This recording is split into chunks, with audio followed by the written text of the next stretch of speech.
As we get the middle school kind of situated, first we're going to hear the 6th graders, then 7th, 8th graders, and we'll hear everybody kind of combined towards the end. I would be remiss, every year I need to mention this, and I know for those of you that are parents of seniors, you've probably heard me say this many times, but I need to point out, I want you to hear the difference right now, because behind me, getting ready right now on stage, just grade 6, not the entire middle school band, just grade 6. I want you to hear what a difference a year makes. It's quite phenomenal. And I want to say also, this year, some of, if not the hardest music that I've programmed for the middle school specifically. When you hear the 7th, 8th graders come up later, you actually hear them playing some high school level music, which is maybe the first time I've ever done that with the middle school here in Drake. And no, not to be outdone, the 6th graders here are also doing, I don't generally have the 6th graders perform by themselves. If they do, it's one song. It's kind of like an exercise that you just heard from the book. They're doing 2 full-on compositions right now. So one of the deals I made with them, I don't generally do Pop's concerts too much. Not that I don't love popular music, I do, but we get a lot of it in kind of other performances. So not generally for our stage performances. So as a deal to them, we kind of did a bit of a theme this year, a pop theme, which I think you'll recognize some of these pieces, so I won't give it away. But the deal was I picked some extra challenging versions of these pieces. So we're going to do a quick tuning note and get underway. I hope you enjoy.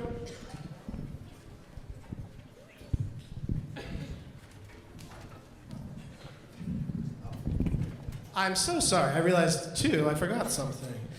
We were very fortunate enough to have a student teacher with us this year, Miss Hettinger. Miss Hettinger's actually going to conduct this first piece with us. So if you could join me in giving a round of applause for Miss Hettinger, our student teacher.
grass, the ground, oh that was Maui just messing around. I killed a newt, I buried its guts, spreaded a tree, now you got coconuts. What's the lesson, what is the takeaway? Don't miss this night when he's on the breakaway. And the tapestry here on my skin is the map of the victories I win. Look where I've been, I make everything happen. Look at the mean mini Maui just tipping and tapping. Hey, hey, hey, hey, hey, hey, hey!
Have a wonderful night. Thank you again.